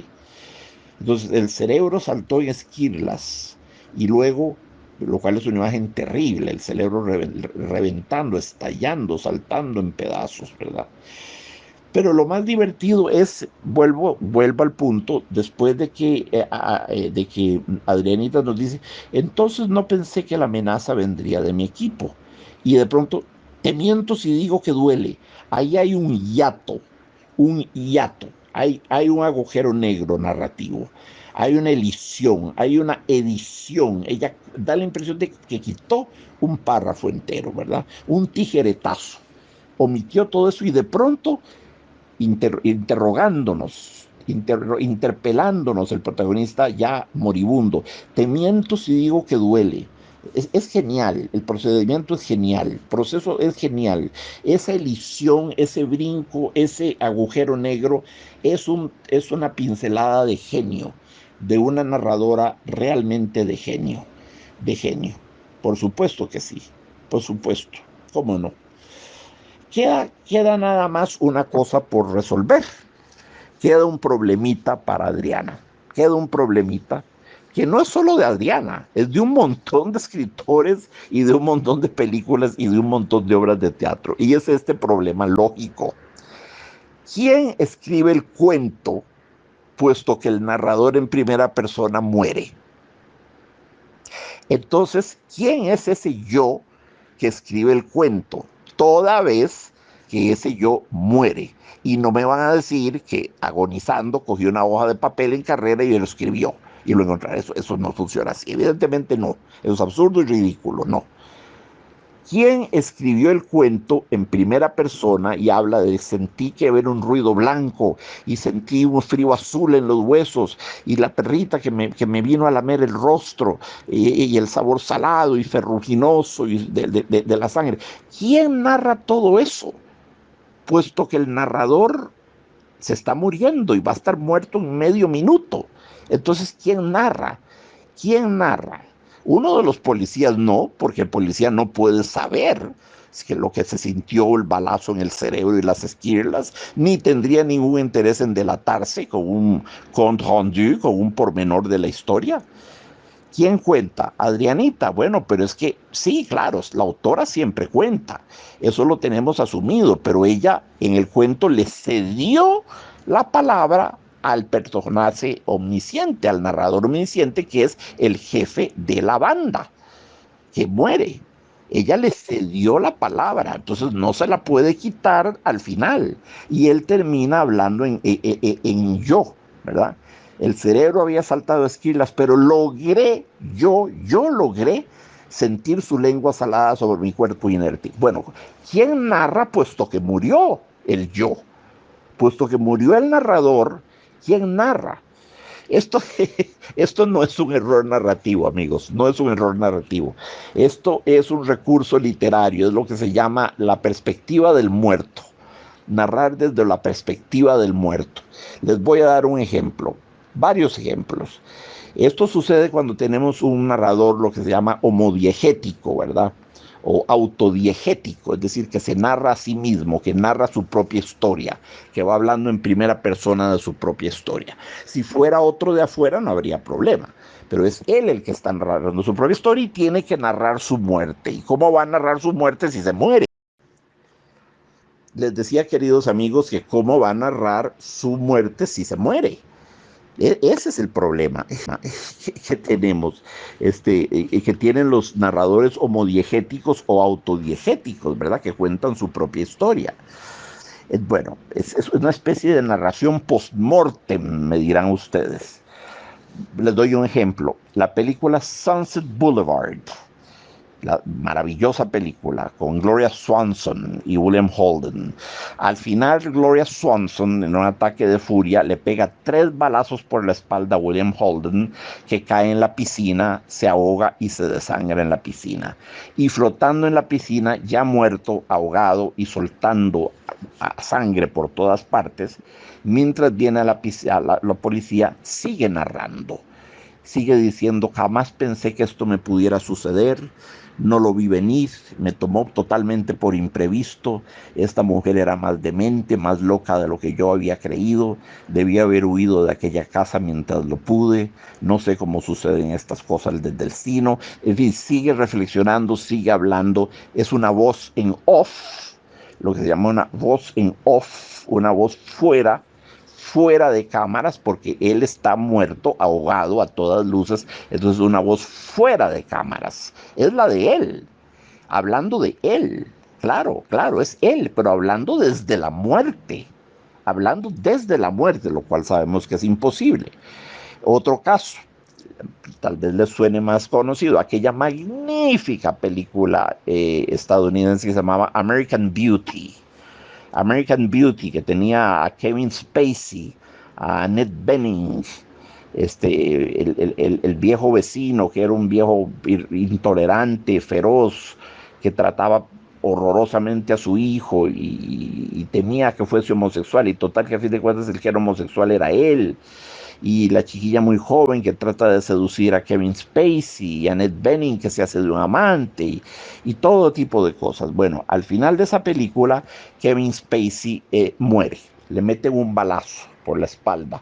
El vecino, que lo besó, que bajó y entró al garaje y le puso un beso en los labios a Kevin Spacey, ese vecino que se decía homofóbico, rigorista, que había estado en el ejército de los Estados Unidos, que tenía colección de armas en la casa, ese viejo abominable, brutal, bestial en su tratamiento con su hijo, él viene y le da un beso a Kevin Spacey. Kevin Spacey, no, un momento, amigo, no, eso no juego esos juegos, no tengo esa orientación sexual. Entonces se va y queda el viejo completamente despechado y además humillado, ¿verdad? Humillado y expuesto. Entonces, horrorizado de que Kevin Spacey revele su homosexualidad, viene por detrás con un rifle, le mete un balazo, muere Kevin Spacey, cae ahí sobre la mesa y el reguero de sangre. Y al final, mientras la cámara contempla el jugueteo llevada por el viento de un lado para otro, pues una especie de metáfora de la vida, una bolsa de plástico que se ve que se arremolina en el viento, y sí, seguimos oyendo la voz de Kevin Spacey, como desde más allá del sepulcro, como desde el más allá, como post-mortem. Seguimos oyendo a Kevin Spacey hablando sobre la vida. Bueno, fue una aventura curiosa la vida. No sé si tiene sentido o no tuvo sentido. Fue divertido vivirla. Hubiera preferido no terminar como terminé, pero bueno, fue la consecuencia de un error fatídico. Amé a mi esposa, amé a mis hijos, y bueno, las cosas suceden así en la vida. Si tuviera que volverla a vivir, la viviría de nuevo. Algo así nos dice Kevin Spacey. Ya ha muerto, ¿quién habla? ¿Quién? Es una voz en off. De nuevo, lo que vemos es la bolsa de plástico flotando y la voz de Kevin Spacey. Pero ¿cómo va Kevin Spacey a estar sacando ese balance de lo que fue su vida si está muerto? Que estamos oyendo un fantasma, un reaparecido, alguien que nos habla de ultratumba. Bueno, pues si quieren verlo así, no está mal. Es una forma de verlo, sí, como una voz post-mortem, una voz del más allá, que viene a sacar el balance de lo que fue la situación. Tal vez vieron la película muy triste, Lovely Bones, ¿verdad? Lovely Bones, El libro es muy bueno, de Alice Sebold. Muy bueno el libro, la película es muy mala. Muy mala, y muy triste, tremendamente triste. La chiquita aquella que es violada y allá en una especie de sótano que tenía aquel viejo loco, una cosa horrorosa, horrorosa. Y ella desde el cielo donde está ve a la familia y se pone más o menos en contacto con la familia. El libro me gustó mucho, me gustó mucho. Es curioso, el libro deja una maravillosa impresión, pero la película se encarga de arruinarlo todo, de arruinarlo todo. Entonces, si quieren verla, mejor lean el libro. Alice Sebold, Lovely Bones, Huesos Adorables. Ahí se oye la voz de la niña muerta. Habla durante toda la película, por ejemplo.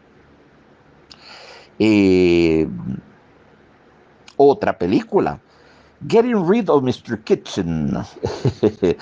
Getting Rid of Mr. Kitchen. Deshaciéndonos del señor Kitchen. Hay un personaje que se llama Charles Hickson que muere al final. Y después de muerto, sale sacando algunas conclusiones de su vida y obsequiándonos algunas reflexiones y pensamientos y cosas de por qué, cómo podría haberse evitado la muerte de él y por qué la muerte de él fue tan absurda y tan nonsensical y tan innecesaria y tan evitable si tan solo él hubiera hecho esto, lo otro, lo demás allá. Y uno en el cine no le preocupa eso. Uno en el cine compra eso sin ningún problema. No causa ese sobresalto. Más sucede en la literatura.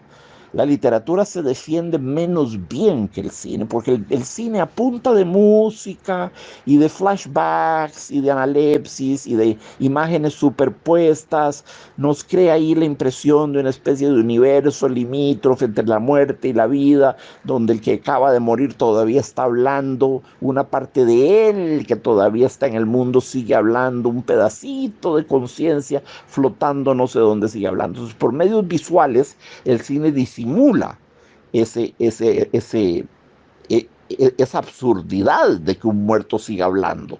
Pero la literatura no tiene esos trucos de imágenes superpuestas, de fondue enchaîné, de neblinas, de ponerle vaselina a la cámara, de echar la cámara para atrás, de ver al personaje en su infancia, cómo evolucionó y todo, y oírlo cuando da contando lo que fue su vida y cómo sintió la muerte y cómo está ahora y qué se siente estar muerto y bla, bla, bla, bla, bla. En el cine nos tragamos más eso, porque el cine nosotros lo tenemos asociado a eventos más fantásticos. Ya de suyo el cine está muy orientado hacia lo fantástico, hacia la ficción más pura. En la literatura los lectores perdonan menos bien ese tipo de fenómenos en los cuales un muerto hable. Es evidente que el protagonista del cuento de Aranita muere si acaso tiene tiempo de sentir que fue un ruido blanco, sintió un sabor gris y salobre y de repente un frío azul en todos los huesos. Después ve a la perrita que tenía la mirada roja de miedo, ve sus pupilas enormes, comprendió que la bala había entrado en la cabeza, que le hizo esquirlas el cerebro, y dice, logré sentir su lengua salada sobre mi cuerpo inerte. Bueno, muy bien. Y habrá muerto a los 5, 10 minutos, 15, no lo sé. Pero entonces, ¿quién escribió el cuento, puesto que él narra en primera persona? ¿En qué momento, en qué lapso, en qué intersticio del tiempo lo escribió? ¿O lo dictó desde el más allá? Bueno, este es un recurso, no quiero plantearlo como un problema, porque no es un problema narratológico, no es un problema. Esto lo han hecho cientos de escritores y de los más grandes que ha habido. Y se ve mucho en el cine, más en el cine que en la literatura. Por eso les puse todos esos ejemplos. Se llama El punto de vista del muerto, The Death Point of View. Eh, es un recurso, simplemente como cualquier cosa, un recurso de ficción. Señores, este no es un libro científico, es un libro de ficción, es un libro de cuentos. El Jardín de la Memoria es un libro de cuentos con un grado muy alto de fantasía. y de infancia y de belleza y de todas las cosas hermosas que tiene la literatura de Adrianita. Por eso le hice este segundo programa con tal premura y tal gozo y tal entusiasmo. Porque es un cuento magistral, magistral. ¿Es menos poético que El Jardín de la Memoria? Sí, es menos poético, pero tiene más impacto.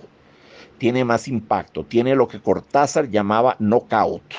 Acuérdense ustedes, Julio Cortázar decía la novela que la leemos durante 6 meses y coexistimos con los personajes y terminan por hacerse amigos nuestros y ya sabemos lo que van a decir y cómo reaccionan y es como si fueran vecinos y los conociésemos toda una vida. Dura 6 meses, termina ganándonos por decisión, como una pelea de boxeo, por puntos en las tarjetas. Los jueces le dan el triunfo por decisión unánime a Muhammad Ali sobre George Foreman. No es cierto, lo noqueó en realidad, pero no importa, por poner un ejemplo, ¿verdad?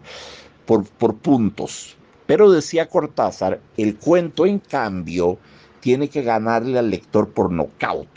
Tiene que tener un knockout, un punchline, una línea que sea un golpe, algo que lo sacuda al final, un twist, algo imprevisible, algo que nos deje, ¿qué pasó aquí? Pero algo que nos deje estupefacto. Uno que era un maestro en eso era Edgar Allan Poe, Guy de Maupassant lo era, Cortázar lo es, pero ya ven, no es algo que podamos universalizar. Yo no puedo decir que un cuento, si no tiene knockout, sea una porquería. Ningún cuento de Anton Chekhov es un cuento de knockout. Y es uno de los 3 más grandes cuentistas de la historia del mundo, junto con Maupassant y Edgar Allan Poe. Y ahí pondría yo a Horacio Quiroga y a Cortázar, y pare de contar, de los 5 más grandes cuentistas del mundo. Chekhov no participaba de esa estética del knockout, no le gustaba, la encontraba barata. La encontraba que era una cosa como de cine más bien que de literatura. Uno lee, por ejemplo, la Dama del Perrito, que es uno de los cuentos más célebres de Chekhov, y uno termina y se dice, ay, pero ¿y qué pasó aquí? ¿Y cuál es el enlace? ¿Y qué va a suceder? Pues nada, no sucede nada. Ellos quedan enamorados, él y ella, ambos casados con sus respectivos cónyuges, no se deciden a abandonarlos, tampoco se deciden a dejarse de ver entre ellos. La dama sigue con su perrito y bueno, la vida sigue adelante. Es simplemente une tranche de vie, un pedazo de vida acotado y sacado del libro y plasmado de la vida y plasmado en la página en blanco. Entonces Chekhov no es un cuentista de knockout. Entonces no tomen esto de manera dogmática, ¿verdad?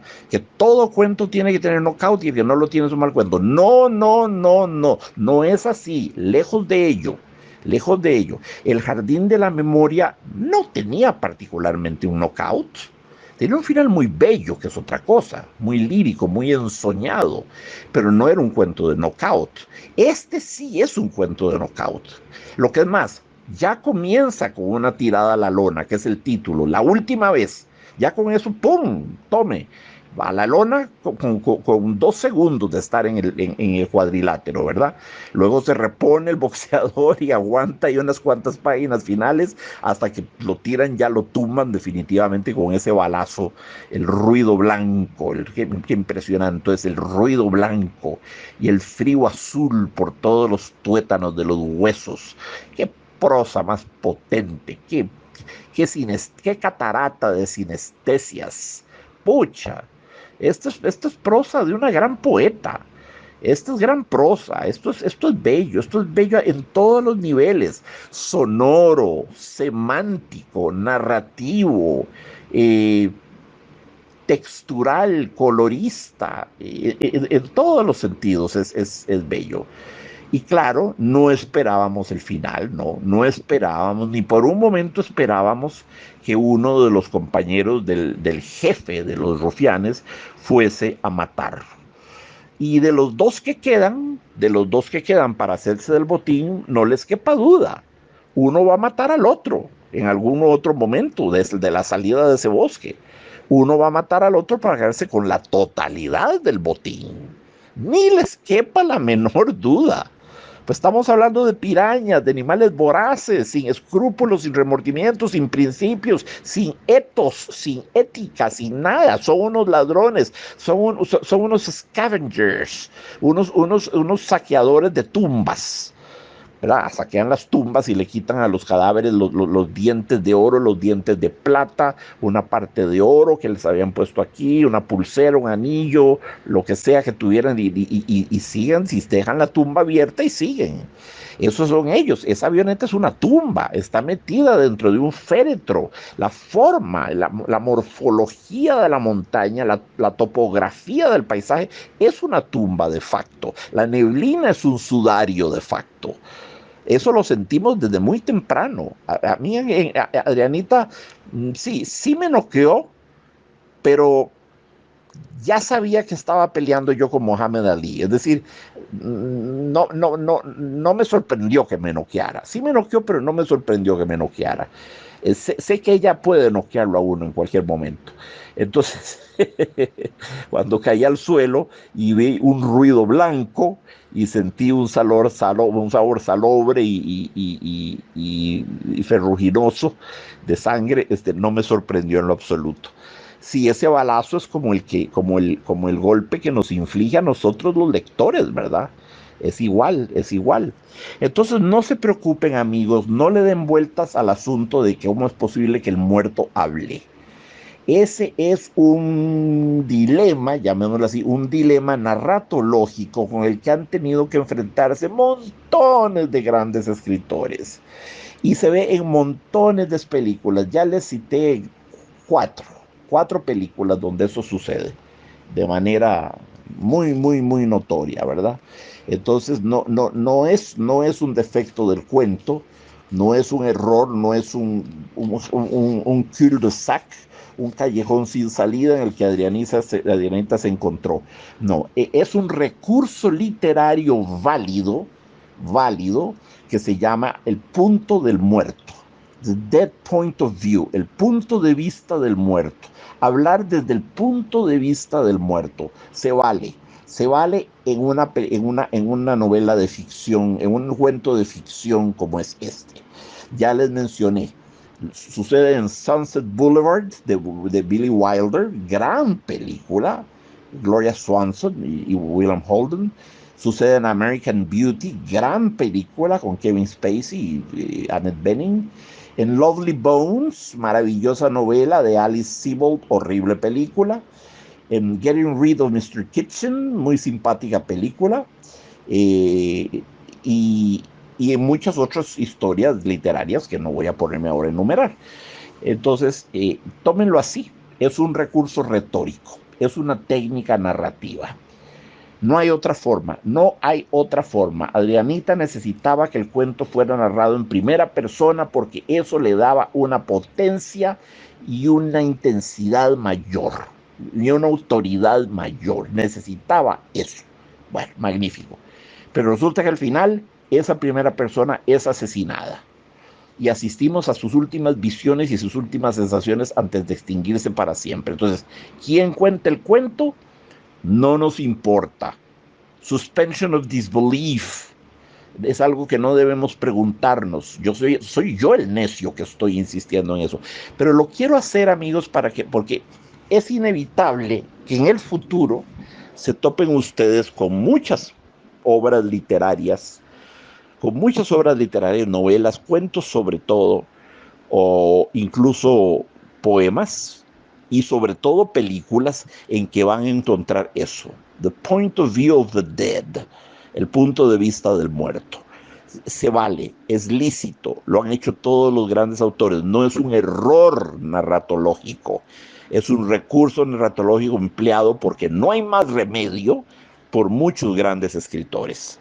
Adrianita pudo haberse inventado un cuarto personaje que anduviera por ahí y que vio lo que sucedió. Hubiera sido un fracaso, Esa muerte, ese ruido blanco, ese azul en los huesos, tenía que ser narrado desde el yo. Desde el yo, no lo podía narrar un personaje testigo. Eso era debilitar totalmente el desenlace. Eso tenía que narrarlo el yo. Con lo cual quedamos con el problema, bueno, ¿quién narra puesto que el yo muere?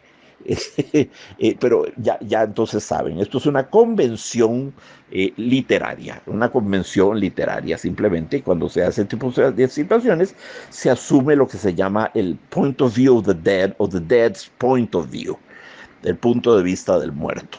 Es en novelas, sobre todo, y en cuentos de ficción, y esto es ficción, se vale, es perfectamente lícito. Amigos, qué placer inmenso me ha dado estar con ustedes una vez más y analizar un cuento sensacional de Adrianita, de factura muy diferente al Jardín de la Memoria, de ritmo muy diferente al Jardín de la Memoria. Se siente a la misma autora en qué, en su uso de las metáforas, de las sinestesias, de una prosa muy limpia, muy puntual, muy focal, muy limpia, muy pura, muy sin ripio, ¿verdad? Sin ripio, sin nada que sobre o que falte, incluso con omisión o elisión de ese párrafo en el que se supone que tendríamos que haber visto al rufián que le dispara a la cabeza al protagonista. Bueno, ella se brinca eso, se brinca eso. De nuevo, ¿por qué se lo brinca? Porque desde el punto de vista de las sensaciones del protagonista, él no vio nada, él no debe haber visto nada. Simplemente te mentiría si digo que dolió. Nos enteramos que no le dolió el disparo a la cabeza.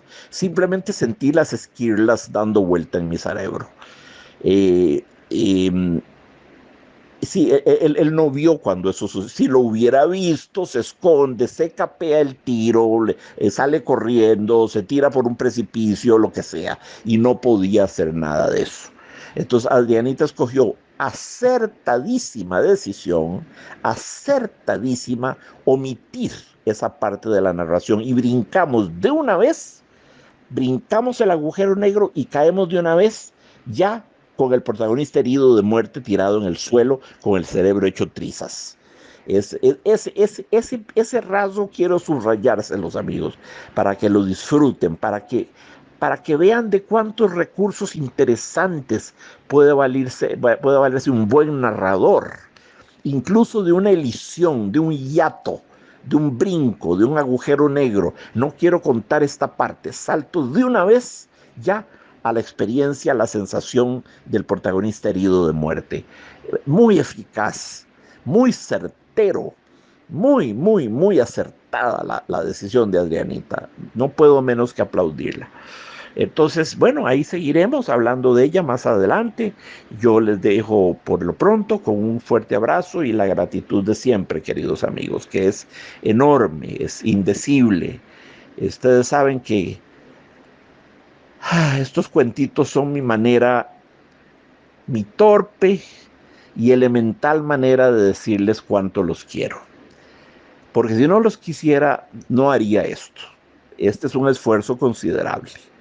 Es un esfuerzo considerable. Es demandante, amigos. Es demandante tomar un cuento, analizarlo, darle vuelta a las paredes, a las palabras, investigar esto, investigar lo otro, con el microscopio, con la lupa de Sherlock Holmes. Es demandante y apasionante. Si no, no lo haría. Yo de masoquista no tengo nada. Si me diera más dolor que placer, no lo hago. Por supuesto, me da un inmenso placer. Y esa no es la palabra. Lo que me da es gozo. Es más que placer, es un gran gozo. Bueno, lo hago por ustedes. Lo hago por ustedes para que se diviertan y tengan opciones opciones de degustar platillos diferentes a los que la oferta artística nos propone en este raquítico país, donde la oferta musical, la oferta literaria, la oferta cinematográfica, la oferta teatral, la oferta dancística, la oferta pictórica, la oferta escultórica son tan pírricas, tan raquíticas, tan lamentables. Entonces yo trato de abrirles esta ventanita para que tengan acceso a un poco de belleza pura, de belleza genuina.